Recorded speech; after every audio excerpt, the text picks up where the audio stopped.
વડોદરાના સયાજગંજ વિધાનસભાના ધારાસભ્ય કેયુરભાઈ રોકડિયાએ પોતાના જન્મદિવસની ઉજવણી દિવ્યાંગ બાળકો સાથે કરી। આજ રોજ સયાજગંજ વિધાનસભાના ધારાસભ્ય કેયુરભાઈ રોકડિયાના જન્મદિવસ નિમિત્તે એક અનોખી ઉજવણી કરવામાં આવી હતી।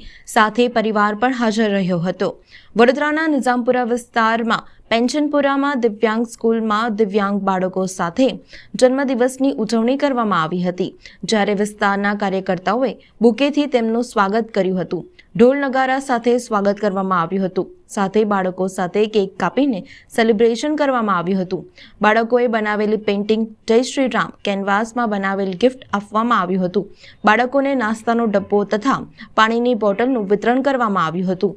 આખા દિવસ દરમિયાન અલગ અલગ જગ્યા પર જન્મદિવસની ઉજવણી કરવામાં આવશે, જેમ કે blood donation camp, medical camp, આંગણવાડીના બાળકો સાથે વિધવા બહેનોને સાડીનું વિતરણ કરવામાં આવશે।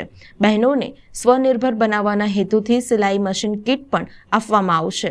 દિવ્યાંગ બાળકો સાથે ભોજનનો પણ કાર્યક્રમ કરવામાં આવ્યો છે, જેમાં વિવિધ કાર્યક્રમો આજ રોજ જન્મદિવસ નિમિત્તે કરવામાં આવશે।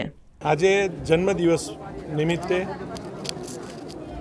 જન્મદિવસ એ દરેકના જીવનની અંદર એક વિશિષ્ટ દિવસ હોય છે, પરંતુ આ દિવસને પોતાની ઉજવણી કરતાં પણ બાળકો સાથેની, દિવ્યાંગો સાથેની, ગરીબ વ્યક્તિઓ સાથેની ઉજવણીનું માધ્યમ બનાવવાનો એક પ્રયત્ન કર્યો છે। આજે સમાજ સંકુલ પેન્શનપુરા નિઝામપુરા ખાતે બાળકો સાથે કેક કટ કરીને અને એમને ગિફ્ટનું વિતરણ કરીને આગળ ક્યાંક બ્લડ ડોનેશન કેમ્પ, આગળ બીજી જગ્યા પર દિવ્યાંગ બાળકો સાથે ભોજન અને ત્યાં પણ ગિફ્ટ વિતરણ અને આ તમામના માધ્યમથી સમાજના છેવાડાના માનવી સુધી પહોંચવાનો પ્રયત્ન કર્યો છે।